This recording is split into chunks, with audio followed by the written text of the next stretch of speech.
ठीक है। अब देखो जो नेक्स्ट चैप्टर हम लोग स्टार्ट कर रहे हैं, we starting the chapter overheads, है ना। अब जैसे आप देख रहे हो ओवरहेड्स और आगे एक वर्ड लिखा है एब्जॉर्प्शन कॉस्टिंग मेथड। मैं आपको ये चीज पहले ही बताई थी कि मार्जिनल कॉस्टिंग के साथ कुछ क्वेश्चन बाकी थे जिसमें मार्जिनल एब्जॉर्प्शन कॉस्टिंग था, वो चैप्टर अपन लोग ओवरहेड्स के बाद डिस्कस करेंगे। तो अभी जो बिल्कुल हम लोग फ्रेश चैप्टर स्टार्ट कर रहे हैं, स्टार्टिंग में chapter overheads. Now what is word overheads, बोलो ओवरहेड्स का मतलब क्या होता है। मतलब मैंने आपको ये पहले ही बताया था, ओवरहेड्स को हिंदी में कहते हैं ऊपरी व्यय। ओवरहेड्स को हिंदी में क्या बोलते हैं, ऊपरी व्यय। मतलब ऊपर के जो भी खर्चे होते हैं उसको क्या बोलते हैं, ओवरहेड्स। ठीक है ना। अच्छा चैप्टर है, मतलब एक बड़ा चैप्टर भी है और one of the very important chapter of costing, है ना। मतलब ओवरहेड्स और मार्जिनल ये अपने आप में सबसे बड़े चैप्टर माने जाते हैं कॉस्टिंग के। और ओवरहेड्स थोड़ा सा टेक्निकल भी है, बट मैं कोशिश करूंगा बहुत इजी वे में आपको बेसिक से समझाता हुआ चलते रहे। अब क्या होता है, जैसे हम लोग बात करते हैं ओवरहेड्स की, इस चैप्टर में हम लोग क्या पढ़ेंगे, क्या कंसेप्ट डिस्कस करेंगे, वो आप थोड़ा सा एक ओवरव्यू करके समझो कि ओवरहेड्स में हम लोग क्या पढ़ने वाले हैं। देखो, मैं आपको है ना ये तो पहले ही बता चुका हूँ कि ओवरहेड्स का मतलब होता क्या है। हम लोगों ने ये डिस्कस किया था सर, कोई भी कॉस्ट, मतलब any cost which is other than direct material और direct labour, any cost which is other than direct material और इसके अलावा कुछ भी कॉस्ट, या अपन और डायरेक्ट एक्सपेंस की बात कर लें, इसके अलावा कुछ भी कॉस्ट हमेशा बोलो कहाँ पे जाती है, ओवरहेड्स में। मतलब any cost other than direct material, direct labour और direct expense is always classified as overheads. Hindi में ओवरहेड्स को बोलते हैं ऊपरी व्यय, ऊपर के जो भी खर्चे होते हैं। अब ओवरहेड्स के अंदर सबसे पहले आप एक चीज समझो, ओवरहेड्स को हमको सबसे पहली जो स्टेप होती है ओवरहेड्स की, वो होता है ओवरहेड्स को आइडेंटिफाई करना, कि ये आइडेंटिफाई करना क्या चीज ओवरहेड्स है, और फिर उन ओवरहेड्स को कॉस्ट के अंदर डिस्ट्रीब्यूट करना। देखो आज जैसे है ना, मैं आपको बताता हूँ ओवरहेड चैप्टर है क्यों। आप मेरे को एक बात बताओ, जैसे अज्यूम करो मेरे को एक प्रोडक्ट की कॉस्टिंग प्राइस निकालनी। अज्यूम करो जैसे ये मोबाइल है, मेरे को निकालना भैया मोबाइल मार्केट में कितने बेचना है। अब जब मेरे को ये फाइंड आउट करना है कि इस प्रोडक्ट को मेरे को मार्केट में कितने बेचना है, ध्यान समझना, मेरे को जब ये फाइंड आउट करना है कि कोई भी पर्टिकुलर प्रोडक्ट को मार्केट में कितने पे मेरे को सेल करना है, सेल प्राइस कितनी होगी। अब जैसे आप एक चीज समझना, कंपनी को ये प्राइसिंग करनी कि भैया प्रोडक्ट मार्केट में बिकेगा कितने पे, तो कंपनी को बहुत इजीली आइडेंटिफाई हो जाएगा डायरेक्ट मटेरियल कितना लग रहा है, डायरेक्ट लेबर कितनी लग।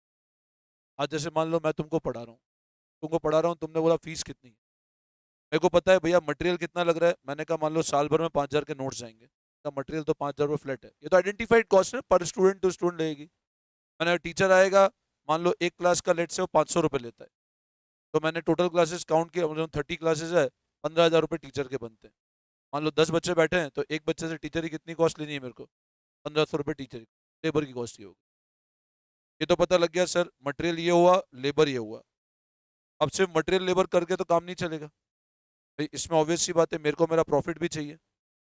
तो आपने कहा सर मटेरियल 5,000 का है, लेबर 1,500 की है, और आप 2,000 रुपये प्रॉफिट कमा लो। तो 5,000 और 1,500 6,500 और दो, आप कितनी प्राइस कर लो प्रोडक्ट की, 8,500। तो मैंने कहा टीचर पढ़ाएगा तो लाइट का बिल कौन देगा, अब टीचर पढ़ाएगा, एसी चलेगा, वो बिल कौन पे करेगा, तो साफ सफाई होती है, वो बिल कहाँ से निकलेगा, वो खर्चा कहाँ से निकलेगा। कहा जाए तो ये तो मेरा प्रॉफिट थोड़ी ना, अभी और भी तो इनडायरेक्ट खर्चे बाकी हैं। तो प्रोडक्ट की कॉस्ट पे वो इनडायरेक्ट खर्चों को मैं कैसे डिवाइड करूं, वो चैप्टर मेरे को सिखाएगा ओवरहेड्स। कि ओवरहेड्स के अंदर सबसे बड़ा चैलेंज होता है कि आप प्रोडक्ट की जो कॉस्ट है, खर्चों के ऊपर आप प्रोडक्ट की कॉस्ट ओवरहेड्स प्रोडक्ट पे डालोगे कैसे।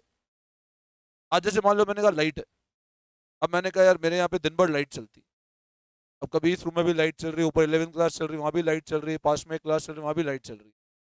तो मीटर वाले को बोल दिया, लाइट वाले को, देख भाई तू एक काम कर, बैच वाइज बिल जनरेट करना चाहिए। इंटर की क्लास मान लो मेरी 2 घंटे चली, तो 2 घंटे का बिल अलग दे।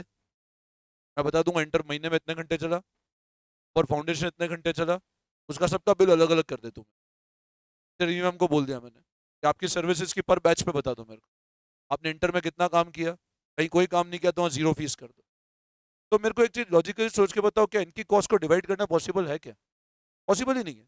ये आज मैं बोलूँ लाइट वाले को बोलूँ तो अलग अलग रूम वाइज बिल दे दे मेरे को, पॉसिबल ही नहीं है। इवन होता क्या है, मैं आपको होता तो इस बिल्डिंग का पूरा एक ही बिल आता है, हमने सब मीटर लगा के डिफरेंस कर रखा है। बट मैं ऐसा तो नहीं हो सकता बैच वाइज सब मीटर लगा दूं, मेरी बात समझे आप। तो ओवरहेड्स की कॉस्ट में सबसे बड़ा चैलेंज आता है प्रोडक्ट की कॉस्ट को, ओवरहेड्स को प्रोडक्ट पे चार्ज करना, कि ओवरहेड्स को प्रोडक्ट पे बांटेंगे कैसे कॉस्ट को। अब ओवरहेड्स की कॉस्ट को प्रोडक्ट पे बांटने के लिए सबसे पहली जो स्टेप होती है, मैंने बताया ओवरहेड्स के अंदर बांटने की बात तो दूर है, सबसे पहले हम बात करते हैं ओवरहेड्स को आइडेंटिफाई कैसे करना है। अब कैसे होता है तो एक बार आप थोड़ी सी नोटिंग करो, फिर मैं कंसेप्ट समझाता हूं। लिखो आप लोग, देखो तो overheads refer to the indirect cost, the indirect cost which is incurred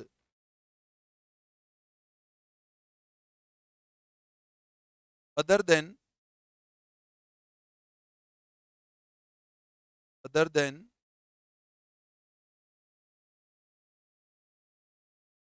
direct material or direct labor।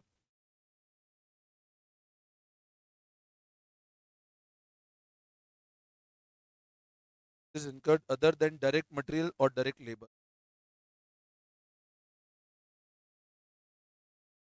and it is mainly classified into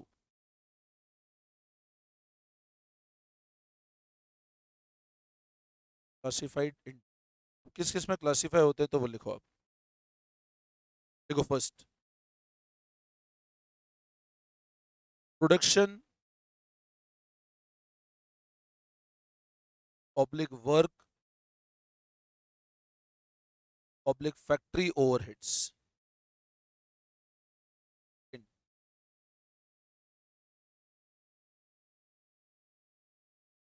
administrative overheads, office overhead भी कहा जाता है, इन एन ऑफिस ओवरहेड, तो तुमने नाम सुन ही लिया अभी तक तो, है ना। और third, S&D overheads, selling and distribution, मतलब ये तीन मेजर क्लासिफिकेशन ओवरहेड्स के। Overheads are mainly classified into these three part.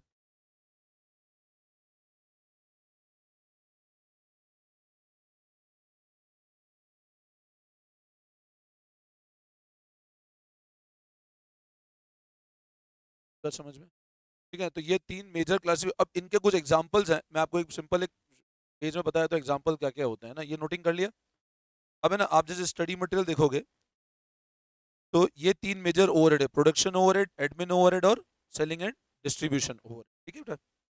अब इसमें इन्होंने एग्जांपल बता रखे हैं फैक्ट्री ओवरहेड के क्या क्या होते हैं। तो देखो, मैं आपको इसकी डिटेल थ्योरी वहां पे लिख दो, for detail theory refer page 4.3 ICI material, for detail theory refer page 4.3 ICI material, है ना। अब आप देखो फर्स्ट, सबसे पहले क्या क्लासिफिकेशन है, फैक्ट्री और मैन्युफैक्चरिंग और प्रोडक्शन ओवरहेड। फैक्ट्री बोलो या मैन्युफैक्चरिंग बोलो या प्रोडक्शन ओवरहेड। अब क्या होता है, it is indirect cost incurred for manufacturing और production in a factory, factory में जो भी खर्चा प्रोडक्ट बन रहा है वहां पे जो कॉस्ट हो रही है। Manufacturing overhead include all expenditure incurred for procurement of material and completion of finish product, मतलब फिनिश प्रोडक्ट तक कंप्लीट और प्रोक्योर करना, मतलब मटेरियल को ऑब्टेन करना और एंड तक कंप्लीट करना। एग्जांपल देख लो, repair maintenance of plant, stock keeping expense, depreciation of factory building, indirect labour, primary packing, insurance of plant and machine.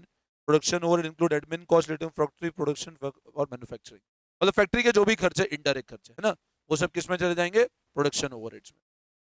Office admin मतलब क्या होता है, जनरल मैनेजमेंट, जो डायरेक्टर लेवल के खर्चे होते हैं, सैलरी देना स्टाफ को, या मतलब एडमिन लेवल के जो डायरेक्टर को सैलरी देना, मैनेजमेंट की कोई कॉस्ट है, स्टेशनरी की कॉस्ट है, वो सब किस में जाएगी, ऑफिस एंड एडमिन ओवरहेड। तो आप एग्जांपल दो, salary paid to office staff, repair maintenance office building, depreciation of office building, यहाँ फैक्ट्री बिल्डिंग नहीं बोला है, फैक्ट्री बिल्डिंग होगा तो फैक्ट्री ओवरहेड, या office building, lease rental in case of operating lease, या अकाउंट्स और ऑडिट एक्सपेंस जो भी होते हैं वो सब किस में चले जाएंगे, अकाउंटिंग वाला पार्ट जनरली कहाँ होता है, ऑफिस एडमिन ओवरहेड का।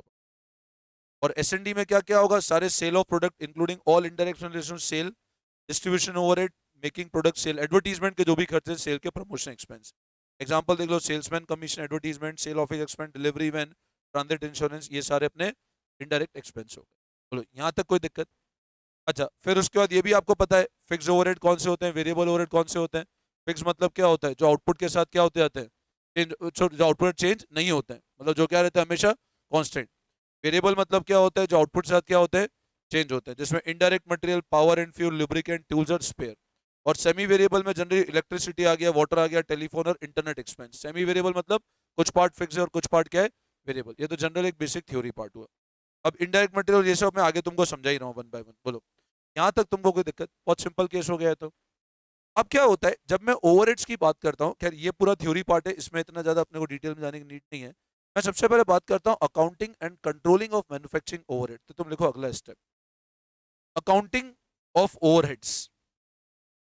Accounting of overheads. Accounting of overheads. ठीक है, अब देखो मेरी बात आप लोग बहुत ध्यान से समझना, ये चैप्टर का लिंक काफी कुछ स्टैंडर्ड कॉस्टिंग के अंदर भी जाएगा। मतलब हम इसके बाद जो चैप्टर पढ़ते हैं, मान लो स्टैंडर्ड कॉस्टिंग चैप्टर है, उसके अंदर भी काफी लिंक रहेगा। इस चैप्टर का कंसेप्ट मार्जिनल कॉस्टिंग में भी जाएगा, और इस चैप्टर का कंसेप्ट एबीसी कॉस्टिंग का एक चैप्टर वहां भी जाएगा। ठीक है ना, थोड़ा थोड़ा कंसेप्ट जाएगा, बट यहीं से फ्लो करेगा वो कंसेप्ट। ठीक है ना। अब मैं आपको एक पॉइंट समझा रहा हूँ, मैं ये पूरी थ्योरी समझाऊंगा, तुमको कुछ भी समझ नहीं आएगा इसमें, इतनी गंदी थ्योरी के वन है। मैं आपको एक बेसिक एग्जांपल समझाने की कोशिश करता हूँ, और उससे आपको बहुत अच्छे से समझ में आ जाए। ठीक है ना। अब यहाँ पे कुछ वर्ड दिख रहे हैं तुमको, अलोकेशन, अपोर्शनमेंट, रीअपोर्शनमेंट, आगे दिख रहा है एब्जॉर्प्शन। ठीक है ना। अब मैं तुमको डायरेक्ट अगर समझाऊंगा ना, थ्योरी तुमको आइडिया नहीं लगेगा, मैं एक प्रैक्टिकल एग्जांपल लेकर समझाने की कोशिश करता हूँ, समझना मेरी। देखो, अब अकाउंटिंग ऑफ ओवरहेड में सबसे पहली स्टेप लिखो आप लोग, identification of overhead. Identification of overheads. Identification of overheads, ये पहली स्टेप लिखो, ओवरहेड्स को आइडेंटिफाई करना। अब क्या होता है, देखो मैं आपको एक एग्जांपल समझाता हूँ। अज्यूम करो सरस डेयरी का एक प्लांट है। सरस डेयरी का, जैसे मान लो गोर्धन विलास में इनका एक प्लांट है, अपने उदयपुर में ध्यान है, गोर्धन विलास में एक डेयरी का प्लांट है। मैं एग्जांपल समझा रहा हूँ प्रोडक्शन हाउस के अंदर कैसे एक्टिविटी होती है। अब ये मान लो गोर्धन विलास है, ये उनका प्लांट है यहाँ पर। ये ये पूरा मान लो डेयरी का बूथ बना हुआ है। ये जो एरिया है, यहाँ उनका सारा प्रोडक्शन एक्टिविटी होती है। ये उनकी प्लांट है जहाँ पे मशीन लगी हुई है, जहाँ पे सारे प्रोडक्ट बनते हैं। ठीक है, मिल्क आता है, मिल्क रॉ मटेरियल होगा यहाँ पे। यहाँ पे मिल्क आता है, मान लो यहाँ से आइसक्रीम्स बनती है। अज्यूम करो यहाँ से कुछ पनीर के प्रोडक्ट्स बनते हैं, कुछ मिल्क के प्रोडक्ट बनते हैं, लेट्स से यहाँ पे घी भी प्रोडक्शन होता है। एवरीथिंग इस प्लांट में काम होता है। यहाँ पे मशीन लगी हुई है, ये सब मशीन्स हैं। ठीक है, अब आप मेरी बात समझना, इसी गोल्डन लास्ट में जो ये बिल्डिंग है ना, इसी बिल्डिंग के अंदर यहाँ इनका एडमिन स्टाफ बैठता है। यहाँ पे कौन बैठता है? इनका एडमिन स्टाफ, जो ऑफिस के मैनेजमेंट का काम करता है। ये इनका हो गया एडमिन स्टाफ। वही बिल्डिंग के पास में अगर आप कभी विजिट करोगे तो आपको दिखेगा, पीछे बाहर की तरफ तो एडमिन स्टाफ है और अंदर की तरफ प्लांट्स लगे हुए हैं उस कंपनी। अब आप मेरी बात समझना, यहाँ पे कुछ लेबर वर्क कर रही है, ये लेबर सब वर्क कर रही है इधर। ठीक है ना, जो प्लांट पे काम करती है, सुबह से लेकर शाम तक प्लांट चलता रहता है और वहीं पे काम करती है। और ये एडमिन स्टाफ बैठता है, वही पास में एडमिन स्टाफ है जहाँ पे पूरा अकाउंटिंग अकाउंटिंग मैनेजमेंट देख। अब क्या होता है, ये जो प्लांट है ना, यहाँ पर रॉ मटेरियल आता है मिल्क। यहाँ रॉ मटेरियल क्या आया?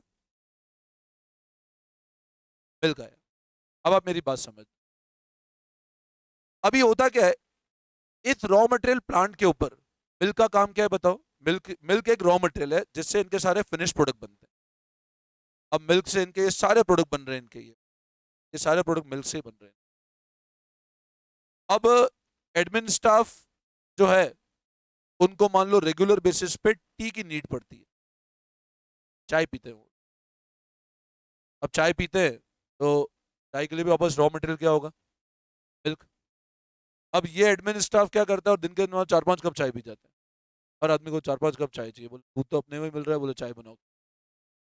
अब होता क्या है, ये एडमिन स्टाफ जो है, अब मैं इसको अगर दो चीज से नाम दे दूं, अगर एक नाम दे दूं मैं इसको, भैया ये जो प्लांट वाला डिपार्टमेंट है ना, इसको मैंने बोला प्रोडक्शन डिपार्टमेंट। कह सकता हूँ हम प्रोडक्शन करना, और ये काम है, ये सपोर्ट सर्विस है, तो मैंने कहा इसका नाम है सर्विस डिपार्टमेंट। इसका नाम क्या है? तो मैंने कहा भैया एक तो प्रोडक्शन डिपार्टमेंट, और एक डिपार्टमेंट कौन सा हुआ? अच्छा बताओ, अल्टीमेट प्रोडक्ट बनेगा कहाँ पे? Production department. अब आप एक चीज समझना, इस प्रोडक्शन डिपार्टमेंट के मैंने दो पार्ट कर दिए। मैंने कहा एक तो प्रोडक्शन डिपार्टमेंट ए और एक प्रोडक्शन डिपार्टमेंट।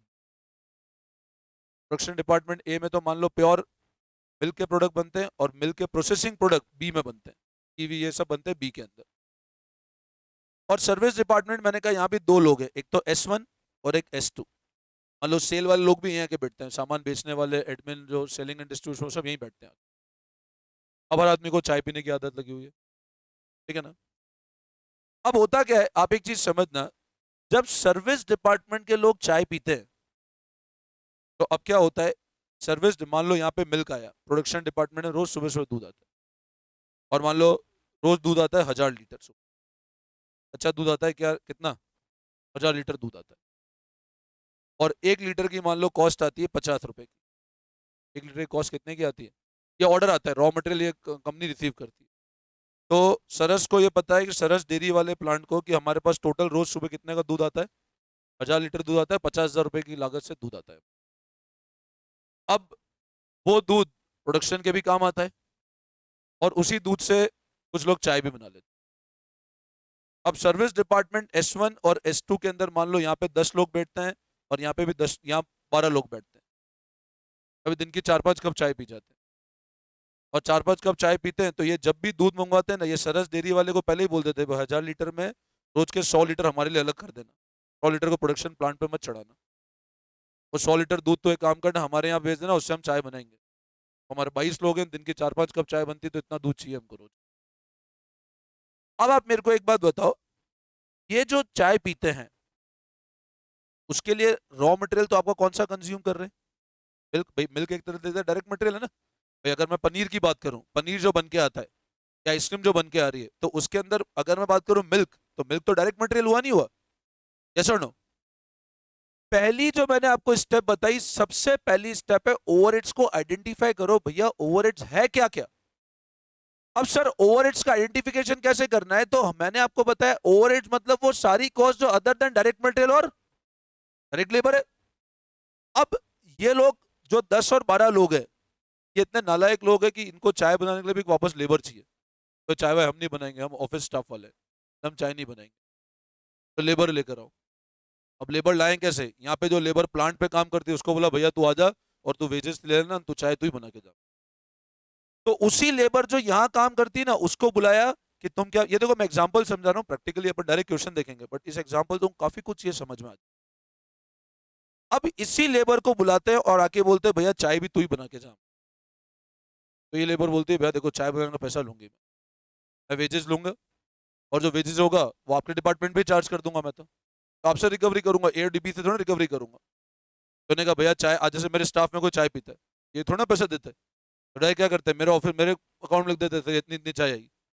बोलो चाय का पैसा तुम दो, तो छोड़ के चल जाए, चाय का पैसा हम थोड़ा देंगे, हमको चाय चाहिए। इनमें कोई 4 चाय पी रहा है, कोई 5 चाय पी रहा है, वो एक चाय वाला तो अभी तक पैसा मांग रहा है हमसे, ठीक है ना। ये चाय वाला कोई हिसाब किताब ही नहीं चाय का। अब हुआ क्या, आप समझो, ये जो लेबर है ये चाय भी बनाती है आकर के, इन्हें अपनी जो लेबर थी उसको बुला करके बोला भैया चाय भी तू ही बना। अब लेबर चाय बनाती है, बोलता है कि भैया मैं एक चाय बनाने के, 1 कप चाय बनाने के लिए मैं 2 रुपए लूंगी, लेबर यूं कहती है। और दिन के 5 कप चाय बनाऊंगी तो 5 × 2 10 रुपए, और लोग कितने हैं 10, तो एक आदमी 5 कप चाय पी जाता है, और एक चाय के वो 2 रुपए लेते हैं। 10 रुपए एक आदमी की कॉस्ट हो गई, तो 10 आदमियों की कॉस्ट कितनी हो गई, और ये तो एक दिन की, ऐसे 30 दिन की कॉस्ट कितनी हो गई, 3000 रुपये लेबर की कॉस्ट हो गई। इसी तरह डिपार्टमेंट S2 में भी कॉस्ट लग जाती है अपनी लेबर की। अब सबसे पहली स्टेप है ओवरहेड्स को आइडेंटिफाई करना। क्वेश्चन आपको ऐसा बोलता है, देखो एक कंपनी है जिसके 2 प्रोडक्शन डिपार्टमेंट है, E1 और E2, और 2 सर्विस डिपार्टमेंट है, S1 और S2। दो तो प्रोडक्शन डिपार्टमेंट है और 2 कौन है, आपको दे दिया यहाँ पे डायरेक्ट मटेरियल, इधर 5000 का, इधर 3000 का, इधर 1000 रुपए का, इधर 500 रुपए का। आपको दे दिया डायरेक्ट लेबर, भैया इस पे लग रही है 2000 रुपए, इस पे लग रही है 1000 रुपए, इस पे लग रही है 300 रुपए, इस पे लग रहा है 100 रुपए। अब पहली स्टेप मैंने आपको बताया ओवरहेड्स को आइडेंटिफाई करना। तो आप मेरे को एक बात बताओ, ये ए और बी में जो मटेरियल लग रहा है वो तो प्योरली बन रहा है प्रोडक्शन के काम आने। ए और बी में जो मटेरियल लग रहा है वो तो डायरेक्ट प्लांट पे जा रहा है और प्रोडक्शन हो रहा है। लेकिन वही रॉ मटेरियल जब सर्विस डिपार्टमेंट कंज्यूम कर रहा है, तो बताओ क्या वो प्रोडक्शन के लिए काम आ रहा है क्या? आपको क्वेश्चन डायरेक्टली बोलेगा भैया डायरेक्ट मटेरियल इनने भी 1,000 रुपया कंज्यूम कर लिया। अब इनने जो 1,000 रुपए का डायरेक्ट मटेरियल कंज्यूम किया वो कोई प्रोडक्शन के लिए थोड़ा ना काम आया। तो आप मेरे को अच्छा ये जो लेबर थी ये थी तो वही लेबर जिसने इधर आके चाय बनाई थी। लेकिन अब आप बताओ ये जो वेजेस पे कर रहे हो क्या प्रोडक्ट बनाने के लिए वेजेस पे कर रहे हो क्या इसको? नहीं। इसका मतलब जब मैं बात करता हूं ओवरहेड्स की तो आप मेरे को एक बात बताओ ये डायरेक्ट है कि नहीं? आप बोलोगे सर बिल्कुल डायरेक्ट है। ये प्राइम कॉस्ट का पार्ट है क्योंकि ये प्रोडक्ट के बिकने के साथ खुद उसमें इंक्लूड होगी। प्रोडक्शन डिपार्टमेंट है तो काम कर रहा है प्रोडक्शन प्रोडक्ट बना रहा है। सर ये डायरेक्ट है कि नहीं? बिल्कुल डायरेक्ट है। ये डायरेक्ट है कि नहीं? बिल्कुल डायरेक्ट है। ये भी डायरेक्ट है।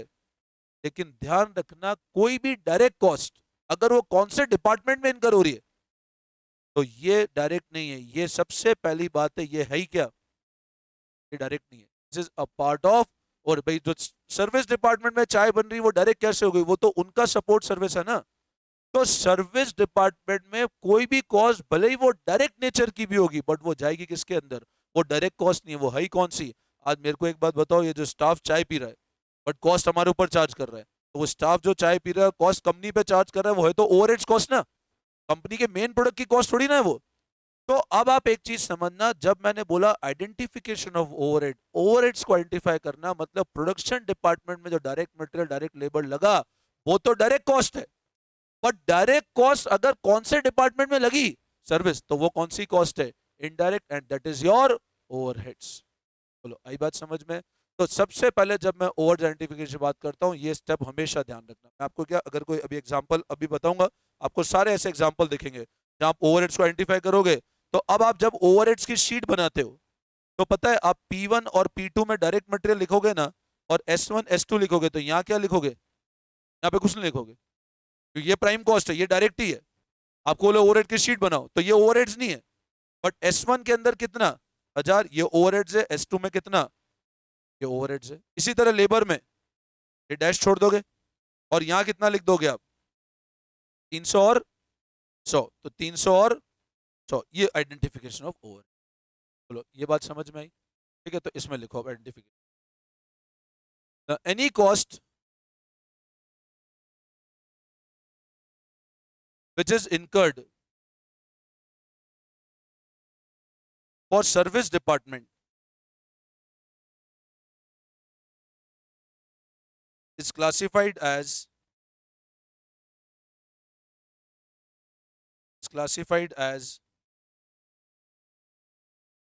overheads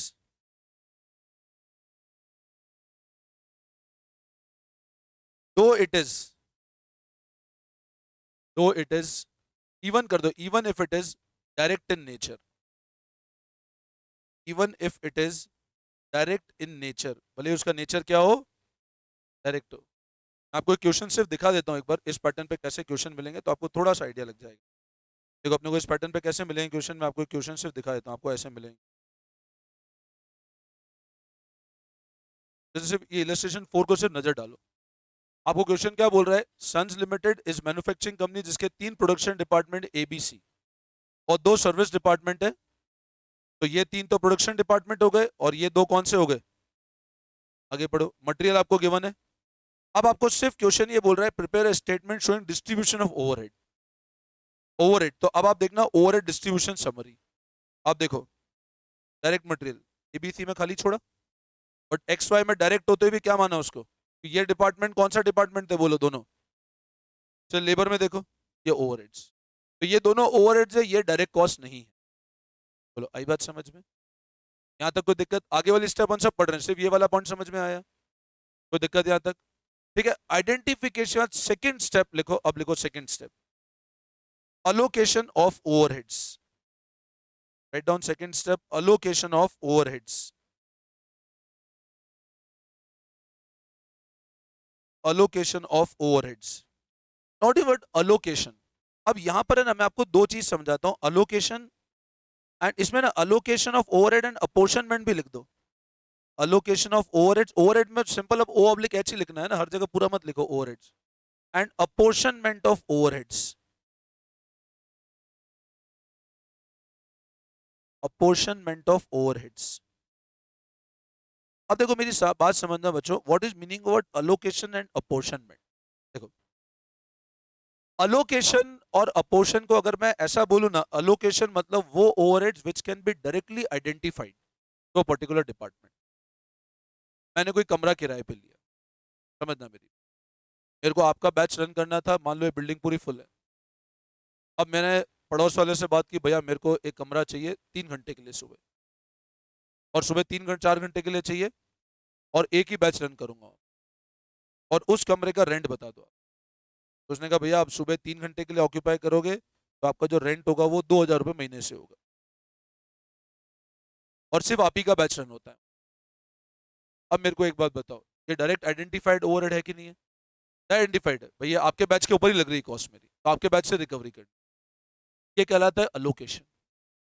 ये कहलाता है अलोकेशन, मतलब जो कॉस्ट डायरेक्टली आइडेंटिफाइड है ओवरहेड डिपार्टमेंट। मेरे को पता है ये कॉस्ट इस डिपार्टमेंट पे लग रही है, इस प्रोडक्ट के ऊपर डायरेक्ट आइडेंटिफाइड कॉस्ट है, प्रोडक्ट को प्रमोट किया। मान लो मेरे को ये प्रोडक्ट बेचना है, सिर्फ इसके ऊपर प्रमोशन किया मैंने, ये डायरेक्ट आइडेंटिफाइड कॉस्ट है। और मान लो मैंने कहा भैया मेरे को रेंट पे कमरा दे दो, उसमें दिन के 50 बैच चलेंगे या दिन के 10 बैच चलेंगे, तो वो क्या कहलाता है पता है? अपोर्शन। अब मेरे को हर बैच पे उस कॉस्ट को मेरे लेवल पे डिवाइड करना पड़ेगा। मैंने कहा मान लो मैंने ये बिल्डिंग ली, इस बिल्डिंग की मान लो 1,000 स्क्वायर फीट की बिल्डिंग थी। सामने वाले लमसम बोला भैया पूरी बिल्डिंग का मेरे को एक काम करना, किराया 30,000 रुपये दे देना। अब 1,000 स्क्वायर फीट में मैंने इंटरनल पार्टीशन कर दिया, सामने वाला मेरे को ऐसे नहीं दे रहा, उसने तो पूरी बिल्डिंग सौंप दी मेरे को। मैंने इंटरनल क्या करा, यहाँ पे 4 कमरे निकाल दिए, 250 फीट के कमरे निकाल दिए। अब मान लो ये 30,000 को मैं डिवाइड करता हूँ सबके ऊपर, ये कहलाता है अपोर्शन। फिर लाइट का बिल है, मेरे को सबके ऊपर अलग, अब लाइट का बिल इंडिविजुअल तो आ नहीं सकता, तो मेरे को मेरे लेवल पे डिवाइड करना पड़ता है, वो कहलाता है अपोर्शनमेंट। अपोर्शनमेंट हमेशा ध्यान रखना किसका किया जाता है, कॉमन खर्चों का, एक सुटेबल बेस के हिसाब से। अब फ्लोर जैसे रेंट है, और रेंट का सुटेबल बेस क्या होगा? Floor area. रेंट का सुटेबल बेस क्या चलेगा? Floor area. अब मान लो अज्यूम करो और कुछ, जैसे मान लो मशीन की कॉस्ट है, मशीन की कॉस्ट है, तो इसके लिए जनरली आपको बेस मिलेगा horse power of machines, machine की ताकत कितनी है। तो मान लो मशीन की कोई कॉस्ट गिवन है आपको, तो आपको जनरली बेस क्या मिलेगा? HP hours of machine. Insurance है, अब इंश्योरेंस है तो जनरली बताओ, आपको इंश्योरेंस दे दिया भाई पूरी बिल्डिंग का, या पूरी एक फैक्ट्री है, बोला फैक्ट्री का 2 लाख का इंश्योरेंस होता है। अब उसके अंदर कोई मशीन की वैल्यू 70,000 है, कोई मशीन की वैल्यू मान लो 5 लाख है, तो इंश्योरेंस जनरली किस हिसाब से चलता होगा? मशीन की वैल्यू के हिसाब से। कैंटीन का खर्चा, कैंटीन है, अब कैंटीन का मान लो बिल आता है लेट से महीने का 5,000 रुपये, तो कैंटीन, ये सुटेबल बेस में सब बताऊंगा वन बाय वन अभी आपको। कैंटीन का खर्चा किस हिसाब से आता होगा? नंबर ऑफ एम्प्लॉय के हिसाब से, भाई जितने लोग उस हिसाब से कैंटीन। मान लो प्रोडक्शन डिपार्टमेंट में 100 लोग है, बी में 50 लोग है, तो कैंटीन खर्चा उसके अकॉर्डिंग डिवाइड करो। तो हमेशा ध्यान रखना जब मैं बात करता हूं अलोकेशन की, अलोकेशन का मतलब क्या होता है? वो खर्चे जो individual department to department directly identify होते हैं, वन टू वन कॉस्ट। और अपोर्शनमेंट मतलब होता है कॉमन खर्चा, जिसको अपने को सुटेबल बेस के हिसाब से डिवाइड करना पड़ता है। चलो आई बात समझ में? अब आप मेरे को एक बात समझना, मैं वापस तुमको इलस्ट्रेशन दूंगा फिर थ्योरी लिखवाता हूँ।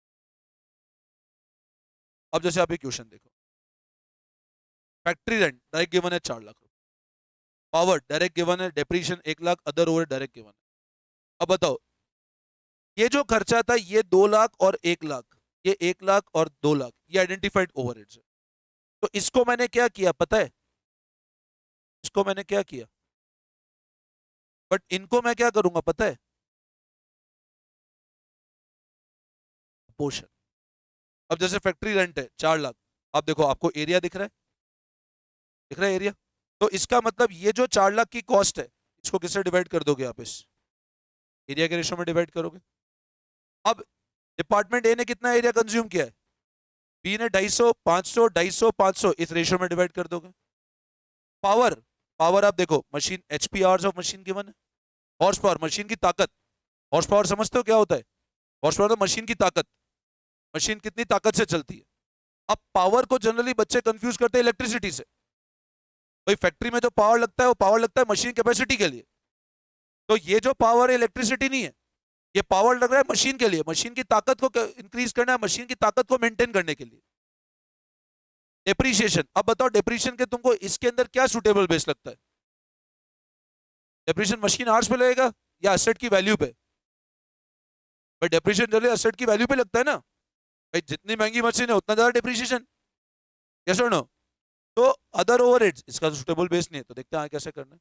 मेरा आपको मेन मकसद यहाँ पे समझाना है कि ये जो खर्चा है ना ये अपन ने अलोकेट किया क्योंकि डायरेक्ट है, और ये जो खर्चा है इसको अपन बांट रहे हैं, तो ये क्या कर रहे हैं हम लोग? अपोर्शन। यही बात समझ में? तो अलोकेशन डायरेक्ट खर्चों का होता है और अपोर्शन कॉमन खर्चों का होता है जो सबके ऊपर लगता है और उनको रीजनेबल बेस से बांटना पड़ता है। तो लिखो अलोकेशन है अपोर्शन। देखो द अलोकेशन मींस, पहले लिखना allocation means whole item of cost, whole item of cost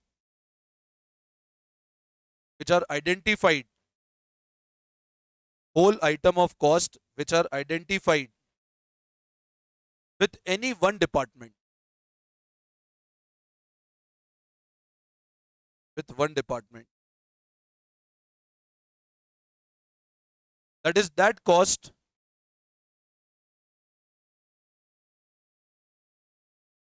which is separately incurred, which is separately incurred for each department on individual basis, for each department on individual basis. इसको क्या बोलते हैं? Allocation. क्या बोलते हैं? Allocation. और अगले line लिखो apportionment deals with, apportionment deals with distribution of common cost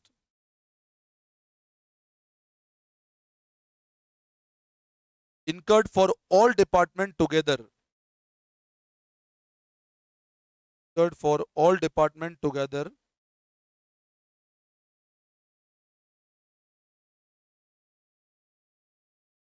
on some suitable basis, on some suitable base.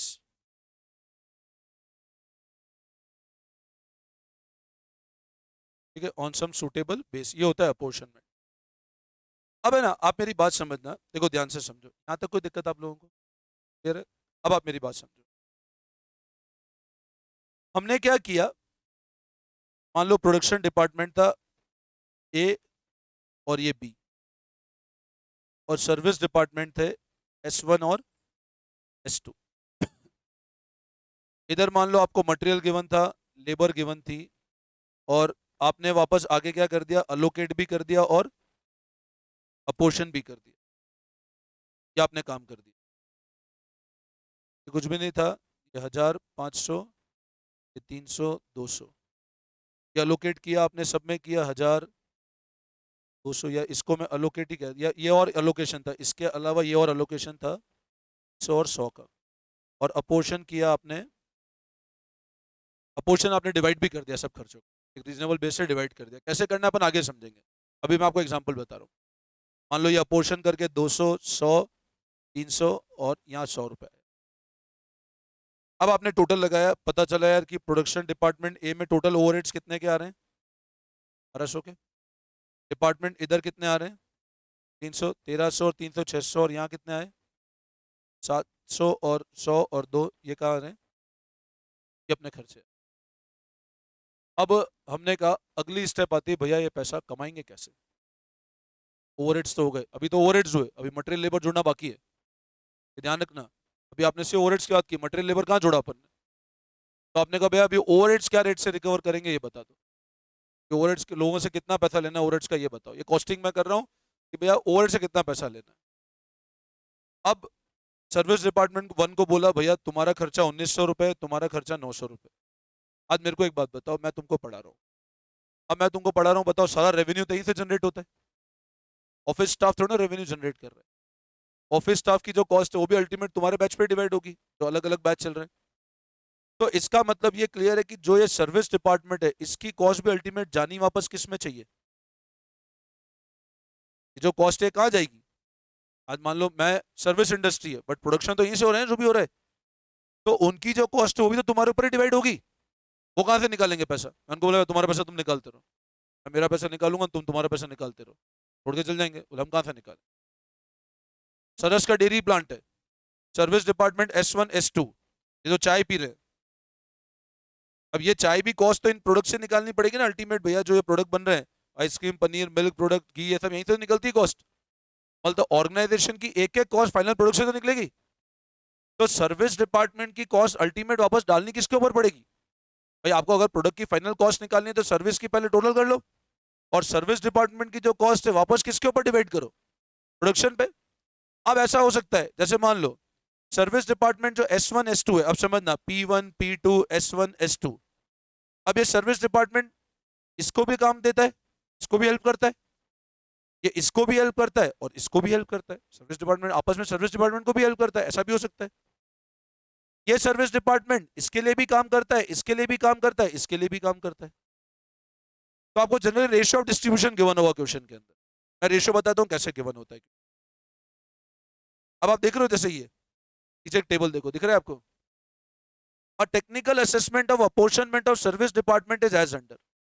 अब इसका इस टेबल का मतलब क्या वो समझा रहा हूं मैं आपको। एक्स डिपार्टमेंट ए को कितना सर्व करता है, 45%, मतलब ए में कितना टाइम इन्वेस्ट कर रहा है एक्स, एक्स डिपार्टमेंट बी में कितना इन्वेस्ट कर रहा है, 30%। तो एक्स की जो कॉस्ट है वो ए के ऊपर 45% जानी चाहिए, बी के ऊपर 15, सी के ऊपर 30, और ये वाई को वापस कितना सर्व कर रहा है, एक्स और वाई पे 10 जानी चाहिए। बट ये वाई डिपार्टमेंट वापस एक्स ए को सर्व कर रहा है 60, इसको सर्व कर रहा है 35, इसको कुछ नहीं कर रहा है, इसको 5, तो वाई की कॉस्ट इस पे जानी नहीं चाहिए। कभी कभी अपन देखते हैं, जैसे मान लो मैं तुमको पढ़ा रहा हूँ, अब तुमको पढ़ा रहा हूँ तो मान लो तुम्हारी बैच की फीस ज्यादा है, तो मेरे पास सिंपल 11th अकाउंट्स पढ़ना है उसकी इतनी फीस नहीं है, क्यों, क्योंकि तुम्हारे ऊपर टाइम इन्वेस्ट ज्यादा हो रहा है, तुम्हारा लेवल ज्यादा है, तुम्हारे ऊपर जिम्मेदारी ज्यादा है वहां पे। तो हमेशा एक बात ध्यान रखना, सर्विस डिपार्टमेंट जिस डिपार्टमेंट को ज्यादा सर्व करेगा वो कॉस्ट उधर से ज्यादा रिकवर करेगा।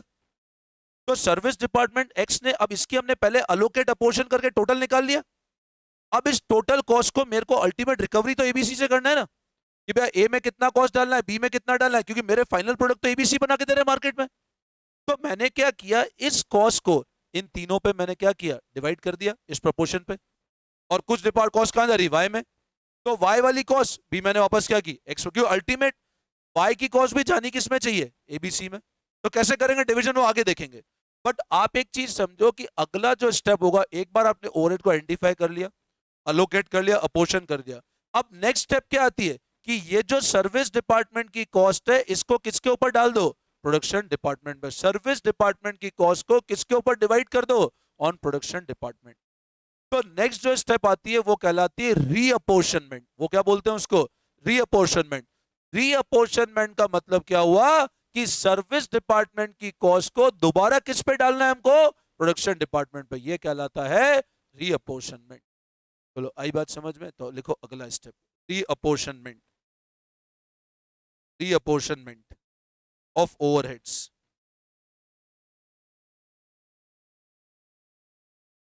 रीअपोर्शनमेंट of overheads. It means again dividing the cost of service department, again dividing the cost of service department to production department, to production department, to production department। फिर लिखो आप, the reapportionment it is generally done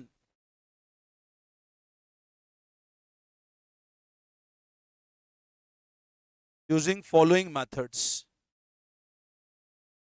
उसमें कुछ methods हैं वो मैं लिखवा रहा हूं आपको। देखो method number 1, direct redistribution method,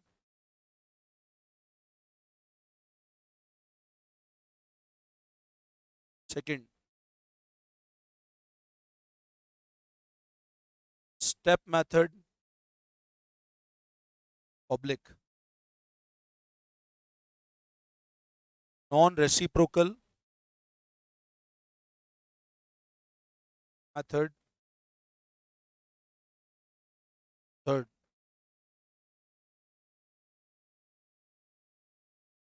reciprocal service method. Major 3 method है, इसको अपन वन बाय वन आगे डिस्कस करेंगे क्या क्या होते हैं method.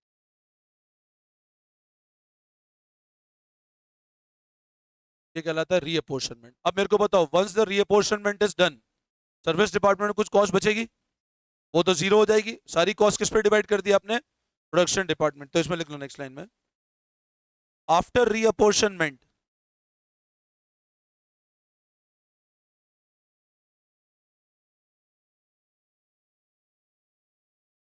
Cost of service department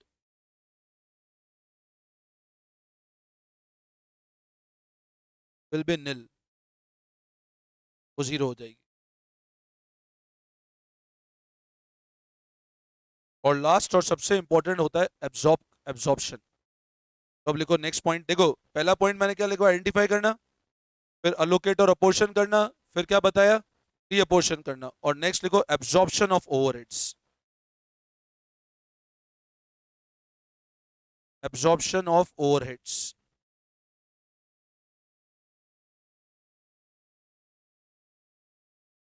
absorption of overhead. अब ये बहुत इंपॉर्टेंट है एब्जॉर्प्शन। आप पता है एब्जॉर्प्शन का मतलब समझ लो, एब्जॉर्प्शन मतलब होता है रिकवर करना। एब्जॉर्प्शन वर्ड का मतलब क्या होता है? रिकवरी करना। अब रिकवरी करनी है मेरे को, भैया सारी कॉस्ट वॉस्ट निकाल ली, अल्टीमेट वापस तुमसे लेना भी तो है पैसा, तो वो कहलाता है रिकवरी करना। आपने production department P1 P2 P3 इन सब की कॉस्ट निकाल ली, S1 S2 को निल कर दिया आपने। अब फाइनल इसकी जो कॉस्ट आई मान लो 50,000 आई, सब कुछ करके। ओवरहेड्स की बात कर रहा हूं, अभी तक मैंने मटेरियल लेबर नहीं जोड़ा है, वो बाद में जोड़ रहा हूं मैं। इसकी कॉस्ट आई मान लो 30,000, इसकी कॉस्ट आई मान लो 20,000। अब अगेन मेरे को क्या करना है, ओवरहेड्स को रिकवर करना है। रिकवर मतलब चार्ज करना है। अब मैंने कहा भैया P1 में अज्यूम करो 1000 यूनिट बनते हैं, इसमें मान लो बनते हैं 500 यूनिट, इसमें बनते हैं 300 यूनिट। तो मैंने कहा पर प्रोडक्ट पे कितनी चार्ज होनी चाहिए, पर प्रोडक्ट पे कितनी चार्ज होनी चाहिए, 60 आएगा ना, 60। हाँ, 20,000 अपॉन 300 करोगे तो लगभग लगभग 200 कर दो इसको, 100 रुपये आ जाए। तो ओवरहेड्स की रिकवरी रेट कितनी आई, 50 60 और 100। तो एब्जॉर्प्शन का मतलब क्या होता है, ओवरहेड्स को रिकवर करना। लेकिन अब इसमें पता है बहुत ज्यादा टेक्निकलिटी चीजें आती है। अब क्यों आती है समझो मेरी। अज्यूम करो, मैं आपको ऐसे समझाने की कोशिश, आप मूवी देखने गए और मान लो मूवी हॉल के अंदर अज्यूम करो 200 सीटें थी, जैसे 200 सीटें, ठीक है ना, और मान लो टोटल ऐसे पूरा 200 सीटें का स्लैब बना हुआ है। अब वो मूवी हॉल मान लो 3 ही लोग आए मूवी देखने के लिए, सुबह का शो 9 बजे का शो हो गया, और 3 लोग ही मूवी देखने वाले। अब यार वो मूवी डीलर जो मूवी को बेच रहा है, जो 3 घंटे के लिए चला रहा है, उसको लगता है यार मेरी एक बार मूवी रन करने के लिए एसी भी चलाना पड़ता है। अब एक बार मूवी चलाता हूँ, मेरी मूवी चलाने की कॉस्ट आती है 10,000 रुपये। कॉस्ट कितनी आती है? 10,000। अब देखने वाले मान लो 200 ही कैपेसिटी है, और देखने वाले लोग हैं मान लो सिर्फ 50। तो कहता है भैया मेरी कॉस्ट आती है 10,000, तो मैं तो पता है तुमसे रिकवरी कितना करूंगा, 10,000 मेरी कॉस्ट है और डिवाइड कर दूंगा किससे, 50 से। मैं तो एक मूवी का टिकट बेचूंगा कितने रेट पे, 200। और रात का शो हाउसफुल चलता है, 200 की 200 सीटें बिक जाती है। तो कहता है रात के शो की पता है मैं 10,000 कर दूंगा डिवाइड बाय, तो रात की शो की रेट कितनी होगी। अब तुम देखोगे तो हमेशा उल्टा होता है, सुबह के शो बहुत सस्ते चलते हैं और शाम के शो बहुत महंगे चलते हैं। शाम को तो और ऑक्यूपाइड रहता है और सुबह खाली रहता है। अब आप मेरे को बताओ, ये तो चलो मैंने बहुत छोटा कॉस्ट लिया, लाख रुपए की कॉस्ट होती है, जहाँ एसी वेसी चलते हैं वहाँ एक एक शो की कॉस्ट बहुत ज्यादा आती है। आपका पिक्चर पूरा सिस्टम तो चलाना पड़ रहा है आपको, और देखने आए 4 लोग मान लो, चलो 50 लोग छोड़ो, 4 ही लोग देखने आए, 4 लोग ही देखना है सुबह के, या तो बंद कर दे भैया, 4 लोग को तो नहीं दिखाता मैं, जाओ यहाँ से। क्या बोले भैया, 10,000 रुपये कॉस्ट है, 4 लोग पर डिवाइड करो, एक टिकट पड़ेगा 2,500 का, 2,500 रुपये दो तो मूवी दिखाऊं, वरना नहीं। अब वो देखनी नहीं पिक्चर, छोड़ो। कि उसने क्या किया बताओ, ओवर्स का पूरा बर्डन तुम्हारे ऊपर डाल दिया, तो गलत है। अच्छा मेरे को एक बात बताओ, जब मूवी बहुत अच्छी चलेगी तो वो रेट कम कर देगा क्या? भी रेट नहीं कम कर रहा है। अब जैसे मान लो मैंने कहा, मेरे बैच में अज्यूम करो मेरे बैच में फाउंडेशन इंटर लास्ट बैच में 2-3 बच्चे थे, तो हमने कहा नहीं यार, मेहनत करके चलाना, रिजल्ट लेके आना है, तभी हमने फी उतनी रखी। मान लो बच्चे बढ़ गए तो मैंने फी तो कम नहीं करी, तो फी उतनी ले रहा हूँ। अब कोई बच्चा आके बोले सर देखो बच्चे बढ़ गए, आपकी तो कॉस्टिंग कम हुई, तो फी कम कर दो हमारे लिए पर स्टूडेंट। बोले आपने पिछली बार एक्स अमाउंट ऑफ फी लिया था 3 बच्चों से, मान लो आपने पिछली बार 10,000 रुपये लेते 3 बच्चों से, तो आपने 30,000 में पूरा बैच चलाया, आपको मतलब 30,000 रुपये तो निकालना है बैच से। अब मान लो हम 15 बच्चे हैं, तो एक बच्चे की फी 2,000 रुपये कर दो आप, तो वापस 30,000 रुपये कमाने हैं आपको। तो ऐसा थोड़ी ना होगा भाई, अगर जब वॉल्यूम बढ़ेगा तो भी पर अमाउंट तो कांस्टेंट है, और कम है तब भी कांस्टेंट है। अब मान लो मेरे पास एक ही बच्चा आता, मैं बोलूं पूरा पैसा तेरे से लूंगा मैं, तो मेरी कॉस्ट आती है 30,000 की, तो अकेले ही दे 30,000, छोड़ो मैं पढ़ने। मेरी बात समझे आप कभी भी वॉल्यूम के हिसाब से, हाँ एक नॉर्मल कैपेसिटी पे आप सेट कर सकते हो अपनी प्राइस को। एक बच्चा आ रहा है, अभी इंटर की फीस उतनी है, 10 आ रहा है तब भी फीस उतनी है। अब ऐसा थोड़ा 10 आएंगे तो मैं फीस सबके लिए कम कर दूंगा, और एक आएगा तो फीस बढ़ा दूंगा, ऐसा कभी नहीं होता ना। तो आप हमेशा ध्यान रखना, क्योंकि देखो मेरी मटेरियल लेबर कॉस्ट तो एक पे लग रही है, 10 है 10 पे लग रही है, बट मेरे ऊपर जो सबसे बड़ा बर्डन है वो किसका बर्डन है? ओवरहेड्स का। अब मान लो मेरे ऊपर 11 में मान लो 40 बच्चे, तब भी फीस सबकी सेम है। और एक टाइम ऐसा था 5 बच्चे थे, तब भी फीस वही थी ना। ऐसा ना 5 बच्चे थे तो हमने 3-3 लाख रुपए ले लिए एक बच्चे से, अभी फीस तो उतनी रखी। तो आप एक चीज समझना, जब कोई बच्चा, या तो अब मान लो कोई बच्चा मेरे पास आए, मेरे बोलते सर आप बताओ क्या रेट पे पढ़ाओगे, मैं काम कर पहले बैच बनने दे, देखेंगे कितना पैसा आया, उस हिसाब से तेरी फीस सेट कर दूंगा। ऐसे तो नहीं कर सकता मैं भाई। मान लो मैं अगर उसको बोलूं, तुम मुझसे पूछो सर आपकी फीस क्या होगी, रिकवरी हो रही है, मैंने कहा बैच बनने दे, कॉस्ट कितनी रिकवरी हो रही है उस हिसाब से देखेंगे, फीस बढ़ भी सकती है फीस कम भी हो सकती है, ज्यादा बच्चा है तो फीस कम हो जाएगी, कम आए तो फीस बढ़ जाएगी, देखते रही। तो ऐसे तो नहीं पढ़ना मेरे को, मेरी बात समझे आप। लेकिन मैंने क्या करा, मैंने कहा यार देखो मेरी जो कॉस्टिंग है, मैंने कहा भैया मेरे ओवरहेड्स मान लो होते हैं 30,000 के, मेरे ओवरहेड्स कितने होते हैं, क्यों मैं प्राइस तो देनी पड़ेगी ना आपको कि मैं क्या रेट प्रोडक्ट बेचूंगा। अब मैं आपको ऐसे बोलूं कि देखो प्राइस जो होगी ना वो बच्चों की स्ट्रेंथ पे डिपेंड करेगी, तो आप बोलोगे ऐसे तो काम ही नहीं करना। अगर प्राइस बच्चों पे स्ट्रेंथ पे डिपेंड करेगा थोड़ा काम चलेगा। कोई बिजनेस ऐसा बोले, मूवी शो वाला बोले तुमको, तुम पूछो हमको मूवी देखना है 9 बजे, बोले आ जाओ, बोले क्या रेट है, बोले आप आ जाना सुबह देखेंगे, ज्यादा लोगों में तो कम हो जाएगी, कम लोगों में ज्यादा हो जाएगी, चल जाओगे नहीं ना। तो उसने प्राइसिंग कैसे सेट किया, उसको पता है मटेरियल लेबर कितना लगना है, वो तो रिकवरी करनी है, बट उसने ओवर प्राइसिंग कैसे सेट किया, उसको पता है मेरे 30,000 की कॉस्ट आती है नॉर्मल कैपेसिटी। अब मेरे को मान लो मार्केट की जो रेट है उससे बहुत ज्यादा भी नहीं होना चाहिए, मैं 30,000 की कॉस्ट आती है, और मान लो 10 बच्चे आते हैं, नॉर्मल कैपेसिटी 10 बच्चों की, नॉर्मल कैपेसिटी कितनी है 10, तो एक बच्चे से मेरे को रिकवरी कितनी करनी है ओवरहेड्स की, 3,000 पर स्टूडेंट। और मैंने ऐसे मटेरियल लेबर और जोड़ दिया मेरा, मैंने कहा मटेरियल लगेगा 2,000 का, लेबर लगेगी 3,000 की, मैंने कहा मेरे फाइनल प्रोडक्ट 3 2 5 और 3 8, और मैंने कहा मेरे को 2,000 का प्रॉफिट भी चाहिए, तो मैं प्रोडक्ट की प्राइस कितनी सेट कर दी, मैंने कहा 10,000 रुपये। अब आप मान लो अज्यूम करो मेरे पास 10 बच्चे की बजाय लेट से आए 4 ही बच्चे, बट मैंने कॉस्ट किस पे निकाली, नॉर्मल कैपेसिटी पे 10 बच्चों की, बट आए कितने बच्चे, 4। अब मेरा ओवर तो 30,000 का 30,000 लगना है, अगर फिक्स कॉस्ट है 30,000 की 30,000 लेगी, और मैं तुमको प्राइस कोट कर चुका हूं।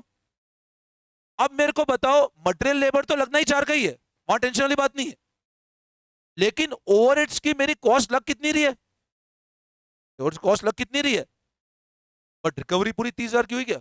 मैं देखोगे तो सर रिकवरी तो कितनी हुई आपकी, 4 इंटू आपने क्या रेट निकाली थी ओवरहेड्स की, 3,000, तो आपकी ओवरहेड्स की रिकवरी तो कितनी हुई, 12, बट इनकर कितना हो रहा है आपका 30, एब्जॉर्प्शन हो गया, ऐसा नो भाई मेरी ओवरहेड्स रिकवर कितनी हुई और इनकर कितना हुआ, तो बोलूंगा 18,000 रुपए का क्या हो गया मेरा एब्जॉर्प्शन।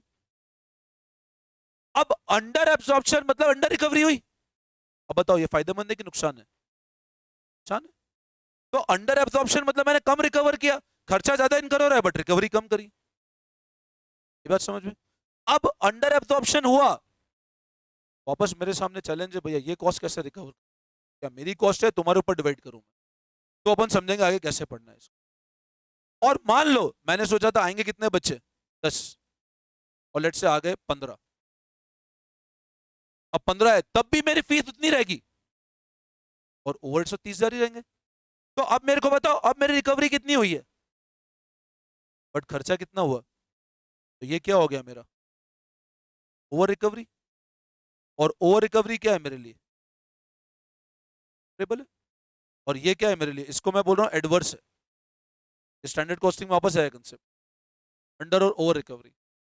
अंडर रिकवरी मतलब मेरा जितना खर्चा प्लान था उससे मैंने कम रिकवर किया, और ओवर रिकवरी मतलब मैंने ज्यादा। अब रिकवरी मतलब एब्जॉर्प्शन, तो अंडर एब्जॉर्प्शन मतलब मैंने कम रिकवर किया, ओवर एब्जॉर्प्शन मतलब मैंने ज्यादा रिकवर किया। लेकिन मैं जब पर यूनिट कॉस्ट निकालूंगा ओवरहेड्स की, तो कैसे निकालूंगा, मैंने जो बजट बनाया टोटल उसको मेरी कैपेसिटी से डिवाइड कर दिया।